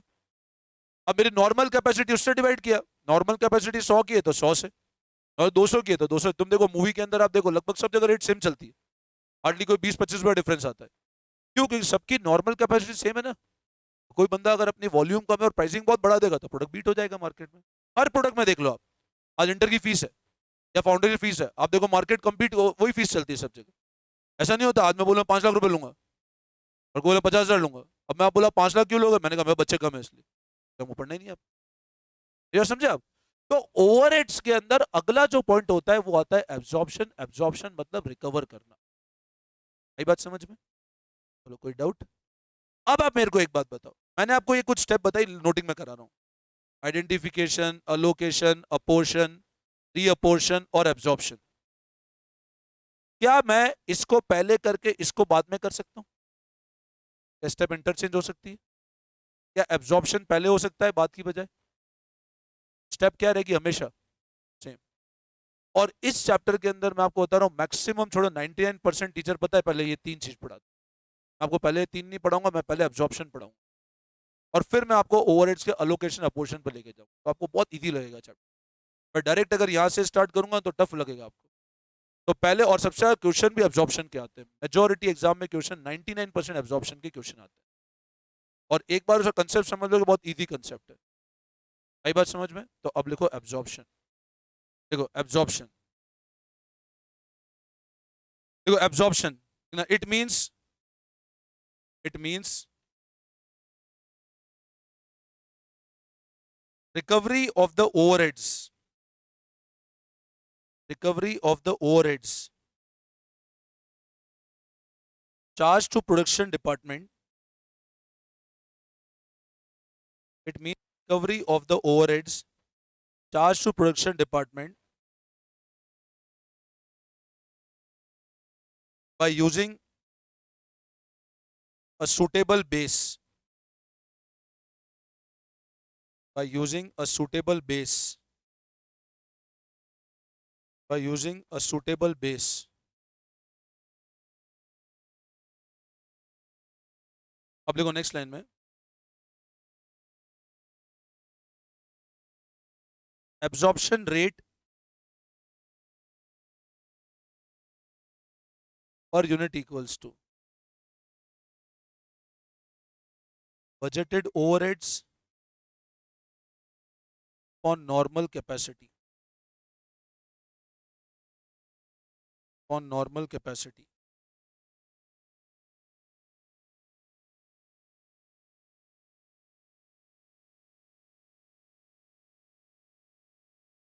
Okay?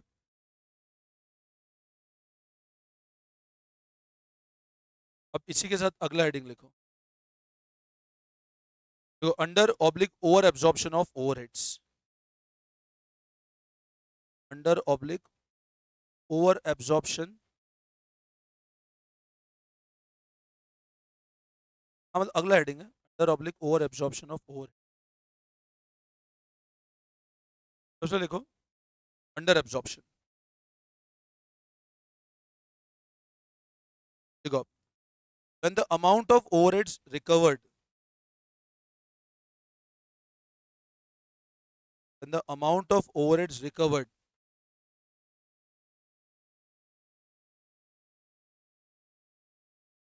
the amount of overheads recovered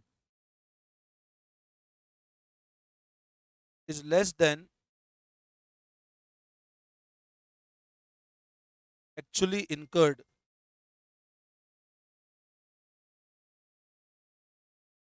Actually incurred. The amount of overhead recovered is less than actually incurred. It is unfavorable to the business organization. Is unfavorable to the organization.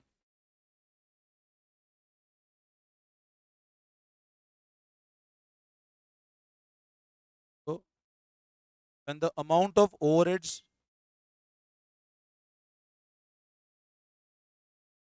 covered more than actually incurred is favorable to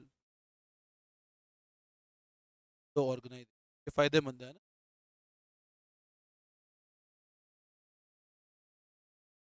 absorption नुकसान है और over absorption क्या है, फायदेमंद है.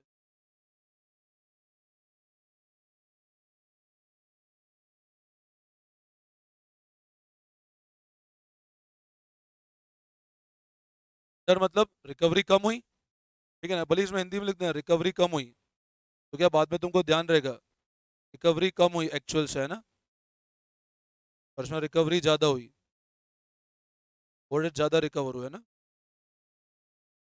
ठीक है.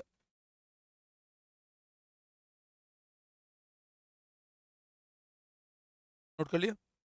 अब लिखो नेक्स्ट हेडिंग वापस, ट्रीटमेंट ऑफ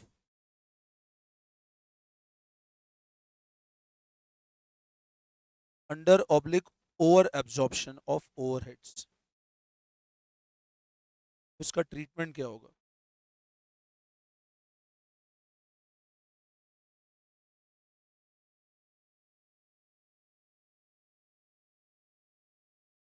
अब आपको ध्यान है अपन ने एक चैप्टर पढ़ा था सीए फाउंडेशन में कंसाइनमेंट, नॉर्मल अब नॉर्मल लॉस पढ़ते थे, है ना. नॉर्मल लॉस क्या होता था, जो इनहेरेंट है प्रोडक्ट में, जो सबको हुआ. और नॉर्मल लॉस में क्या करते थे बताओ अपन लोग, क्या ट्रीटमेंट होता था, पर यूनिट कॉस्ट को इन्फ्लेट करते थे, है ना. नॉर्मल लॉस प्रोडक्ट पे डाल देते थे हम, सबको इन्फ्लेट कर देते थे. और अब नॉर्मल लॉस मतलब ये हमारा लॉस है, हमारी बुक्स में आएगा. क्या रिकवरी कर सकता था क्या उस लॉस की, नहीं. मैंने जाने पेट्रोल पंप वाला एग्जांपल दिया था कि पेट्रोल पंप पे मान लो डुल गया पेट्रोल, तो रीजन अगर अब नॉर्मल है तो हमको बेयर करना पड़ेगा, और नॉर्मल है तो आप प्रोडक्ट की प्राइस बढ़ा दो. कोई ट्रीटमेंट यहाँ भी चलेगा. अगर अंडर और ओवर का रीजन नॉर्मल है, कैलकुलेट करो कॉस्ट, सभी लोगों को हो रहा है तो अंडर ओवर. कोविड के टाइम में तो सबकी आउटपुट कम आया, तो सब अगर कर रहे हैं इन्फ्लेट तो आप भी करो इन्फ्लेट. अगर अंडर ओवर का रीजन क्या है, नॉर्मल है, तो आप क्या करो, की प्राइस इन्फ्लेट कर दो और अपनी सेल प्राइस को बढ़ा दो. और रीजन अगर कौन सा है, अब नॉर्मल है, तो कहां पे चार्ज करो आप, आपके. अब जैसे एज्यूम करो, मैं आपको ऐसे एग्जांपल समझ, मैंने आपको फीस कोट कर दी एक्स, और सीए का सिलेबस नया आ गया, और नया सिलेबस है उसमें कोर्स बढ़ गया. अब मैं फी को रिवाइज करता हूँ मान लो, तो नॉर्मल रीजन है ना. अब आप बोलो तो आप फी रिवाइज क्यों कर रहे हो, मैंने कहा भैया कोर्स बढ़ा, कंप्यूटर भी रिवाइज कर रहा है, सभी लोग रिवाइज कर रहे हैं मार्केट में, दिस इज नॉर्मल. लेकिन मान लो कुछ कारण ऐसा है कि मेरी स्ट्रेंथ कम रही या मेरी प्लानिंग प्रॉपर नहीं रही, मैंने टाइमली बैच चालू नहीं किया, और मेरी स्ट्रेंथ डिफीट खा गई, तो मैं फीस क्या करना पड़ेगा, मेरे को बेयर करनी पड़ेगी. तो अगर अंडर और ओवर का रीजन क्या है बच्चों, तो आप आराम से क्या करो, कैलकुलेट करो. और रीजन क्या है, तो यहां मैं एक वर्ड बोल रहा हूं कॉस्टिंग पीएनएल, क्योंकि अपन कॉस्ट पढ़ रहे हैं तो कॉस्टिंग पीएनएल आ जाएगा. फाइनेंस अकाउंट्स पढ़ते तो पीएनएल नॉर्मल. तो इफ द रीजन इज अब नॉर्मल, लाइक पीएनएल पे डाल दो. और अगर रीजन नॉर्मल है तो इन्फ्लेट. लेकिन इन्फ्लेट करना कैसे, वो मैं आपको सिखाता हूँ. तो आप लिखो आप ट्रीटमेंट में, next if the reason is normal, a part करके लिख देना. If the reason is normal, bracket में लिखो beyond control. inflate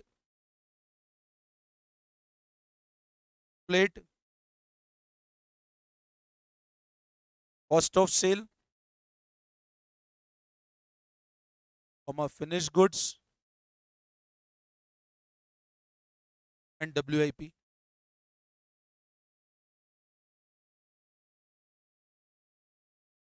By using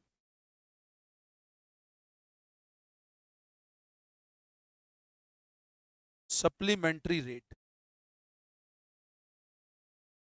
By using supplementary rate. So supplementary rate equals to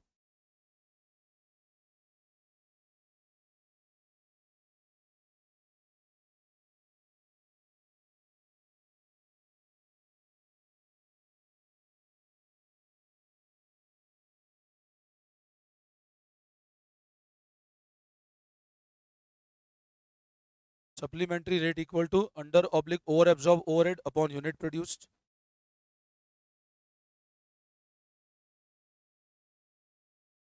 supplementary rate निकालने का तरीका क्या है? Under oblique over absorb overhead किससे डिवाइड कर दो? यूनिट से. और अगर रीजन अबनॉर्मल है, charge to costing profit and loss account. Charge to costing profit and loss account.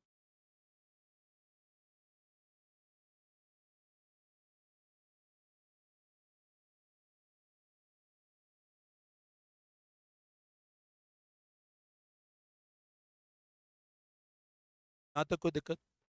अभी तक जो समझाया समझ आया? Allocation, apportionment, reapportion, identification. Identification मतलब क्या होता है? ओवर्ड्स को पता लगाना. सर्विस डिपार्टमेंट के अंदर डायरेक्ट मटेरियल डायरेक्ट लेबर भी क्या होगा? ओवरहेड्स. अलोकेशन मतलब डायरेक्ट आइडेंटिफाई खर्चों को डालना. अपोर्शन मतलब एक रीजनेबल बेस से डिवाइड करना.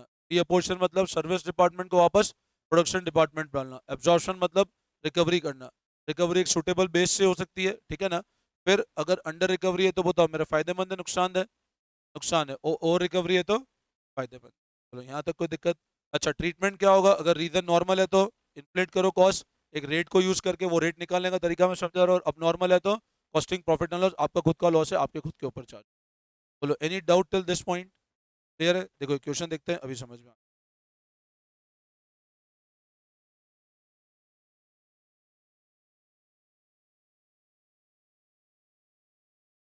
इलस्ट्रेशन 8 देखते हैं. आप लोग सिर्फ समझना, अभी कॉपी बाद में करेंगे. देखो पढ़ो. The total overhead expense of factory is 4,46,380. मैं आपको बोल रहा हूँ, पढ़ते पढ़ते आपको समझ में आ जाए कैसे करना. टोटल खर्चा कितना है? 4,46,000. ये ओवरहेड से टोटल. आगे बढ़ते हैं. Taking into account the working of factory, overhead were recovered at 1.25 per hour.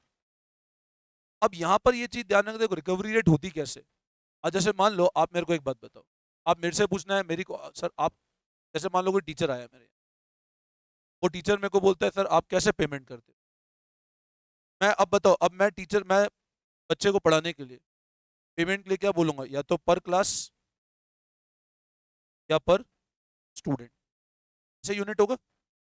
Yes और नो? मैं उसको बोलूँ नहीं यार, मैं तो पर केजी के हिसाब से पेमेंट कर. पॉसिबल है? जिसका वेट ज्यादा उसकी फीस ज्यादा, जिसका वेट कम उसकी फीस. हो ही नहीं सकता, ये रिकवरी हो ही नहीं सकती है. अच्छा, अगर आप शुगर खरीदने जाओ तो वहां पर केजी के हिसाब से यूनिट चलेगा.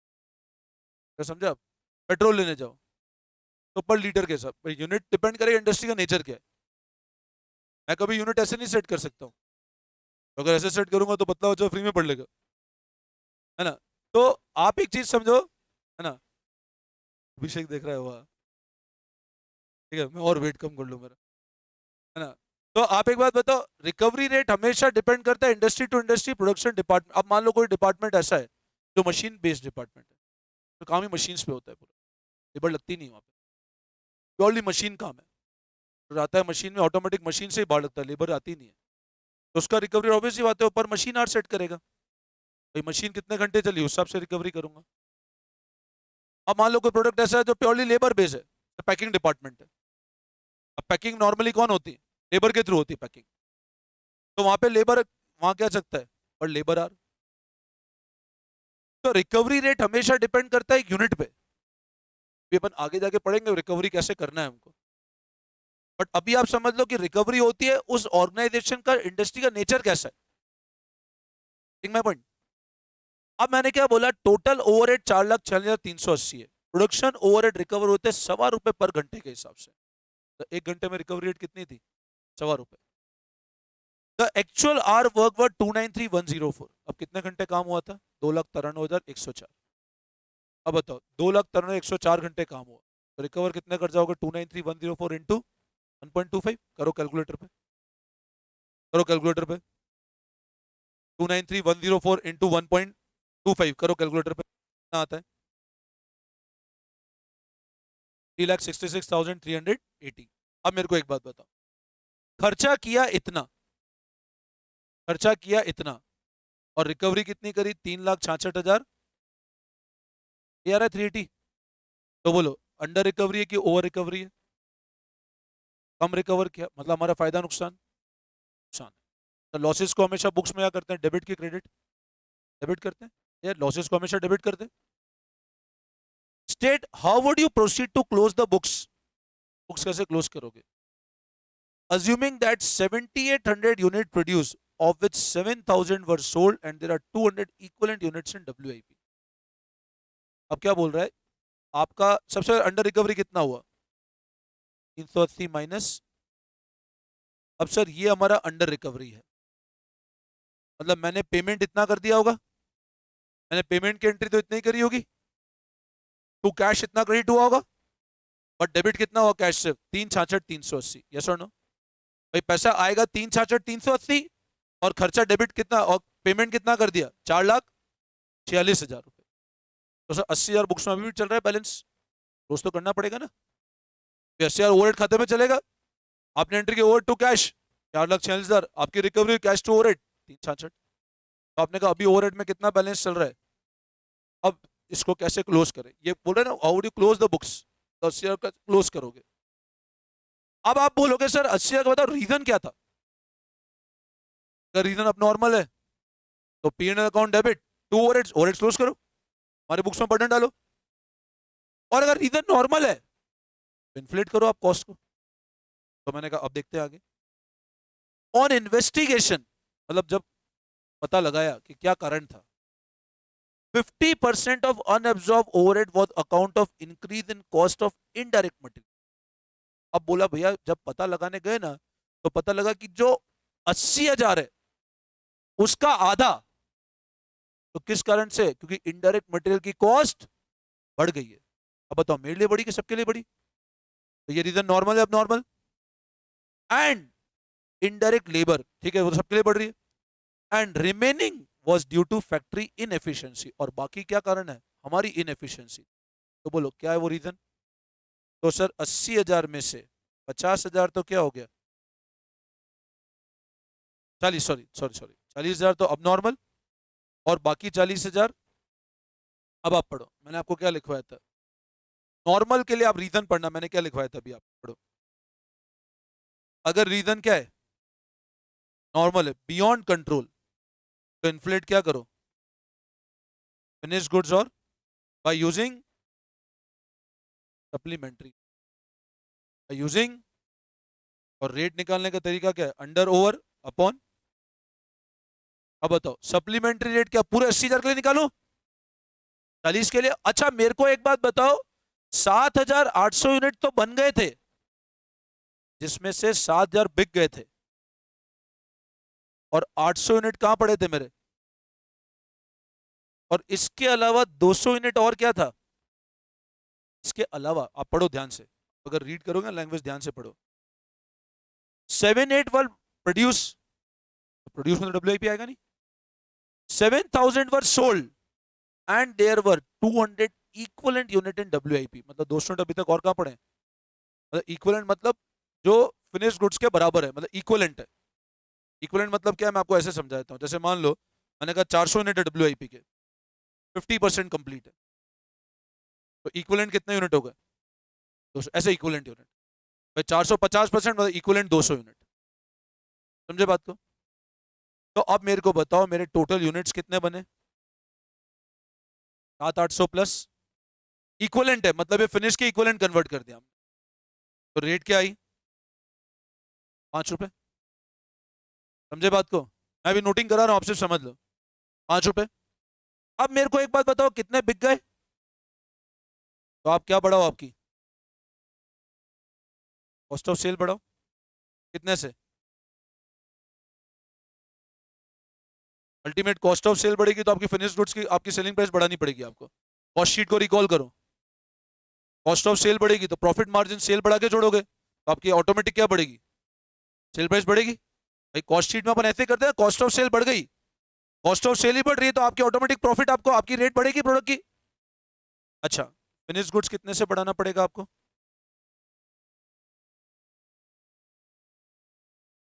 और WIP कितने से बढ़ाना पड़ेगा आपको? यस और नो? यस और नो? अच्छा, इसको बढ़ाने के लिए डेबिट करें क्रेडिट करें? ओवरहेड्स आपने इनकर किए होंगे, आपने एंट्री करी होगी ओवरहेड्स टू कैश 446,380। आपने रिकवरी की होगी, आपने रिकवरी करी होगी कैश टू ओवरहेड्स। मैं जनरल प्रोफार्मा बता रहा हूँ एंट्री ऐसे। अभी तक ओवरहेड में डेबिट बैलेंस कितने का चल रहा है? और ओवरहेड को क्लोज करना पड़ेगा एक्सपेंसेस लिए। तो ओवरहेड को क्लोज कैसे करोगे? तो आपने कहा भैया एक काम करो, जो अब नॉर्मल था वो तो कहाँ पे चार्ज करो? Costing P&L। कॉस्ट कितने से बढ़ाओ? कितने थे? 35 से। फिनिश गुड्स कितने से बढ़ाओ? और WIP कितने से बढ़ाओ? कम हो गए ओवरहेड्स। अब ये तीनों का अब नॉर्मल रीजन था, ये अब नॉर्मल था। ये बात समझ, ओवर क्लोज तो ऐसे ही करेंगे ना, वरना कैरी फॉरवर्ड हो जाएगा बैलेंस। अगर आप और डेबिट करोगे तो और बढ़ा दोगे आप तो क्लोज करने से क्रेडिट करना पड़ेगा ना। यस और नो? आई बात समझ में? तो देखो आप, पहले अपन ने अंडर बताया 80,000। Reason 50% was account of increase in cost of indirect, तो ये कौन सा हुआ रीजन? ये नॉर्मल। और 50% was due to efficiency treatment. 40,000 due to increase should be charge by using a supplementary rate. Rate हमने निकाली इस तरह। सम ऑफ 40,000 फिनिश गुड्स में इतना डिस्ट्रीब्यूट, WIP में इतना, कॉस्ट ऑफ सेल टोटल इतना आया। और बाकी the balance amount 40,000 due to inefficiency should be debited to, this is. समझ आया? ठीक है, मैं नोटिंग कराता हूँ, एक लिख लो आप फटाफट।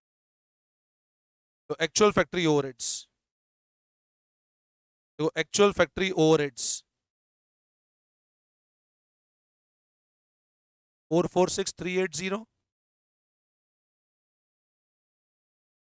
रिकवर्ड फैक्ट्री ओवरहेड्स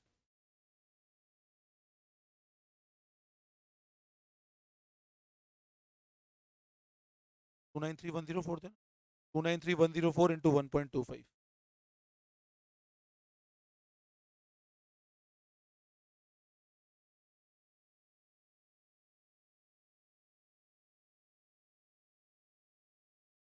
तो देखो अंडर रिकवरी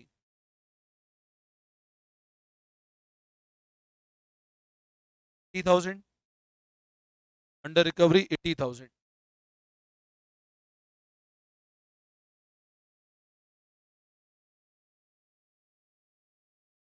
अब देखो नेक्स्ट लाइन में ट्रीटमेंट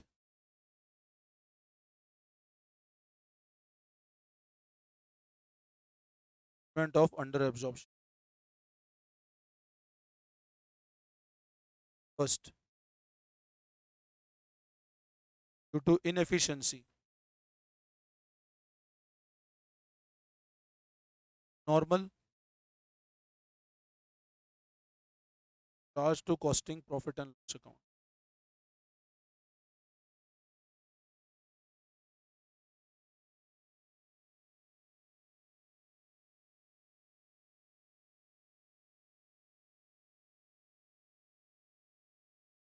पास कर लो। Costing account debit to overhead control account. Control account क्यों कर रहे हैं बाद में समझ। Overhead costing P&L account debit to overhead control account. Second to increase in cost normal है, to increase in cost normal है।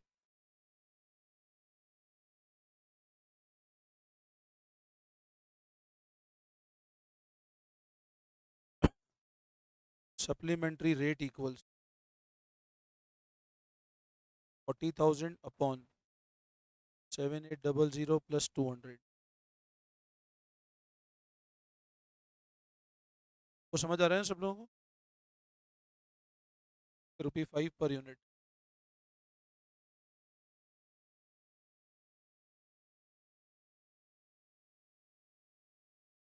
देखो इंक्रीज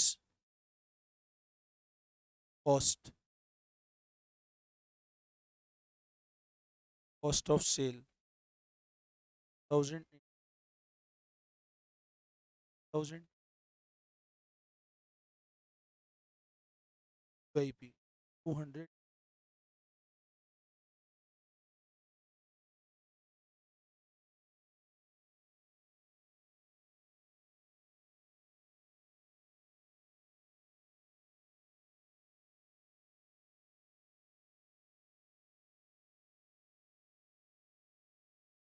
इसकी जर्नल एंट्री कर लो फटाफट।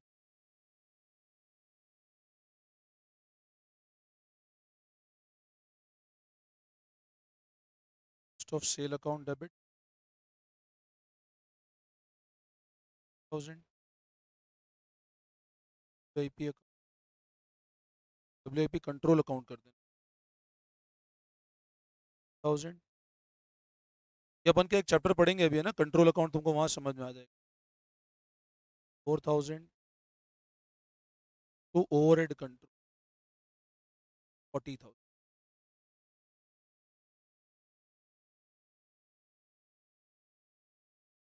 तो समझ में आया? कोई दिक्कत?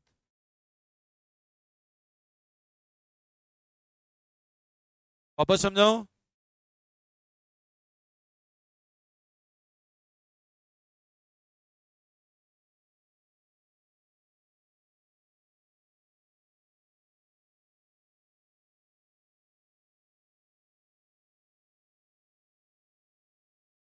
मैं इस पैटर्न के कुछ क्वेश्चन आपको होमवर्क दे।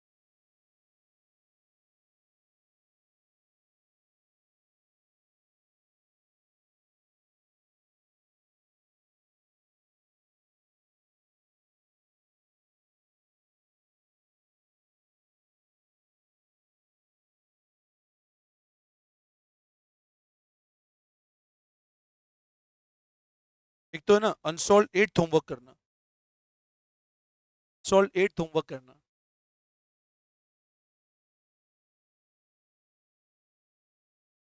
सॉल्व 8 होमवर्क करना। 7th भी ट्राई करना एक बार। 7th भी हो जाएगा, आप अगर पढ़ोगे तो आराम से हो जाएगा। 7th ट्राई करना, ये 2 क्वेश्चन होमवर्क करना एक बार।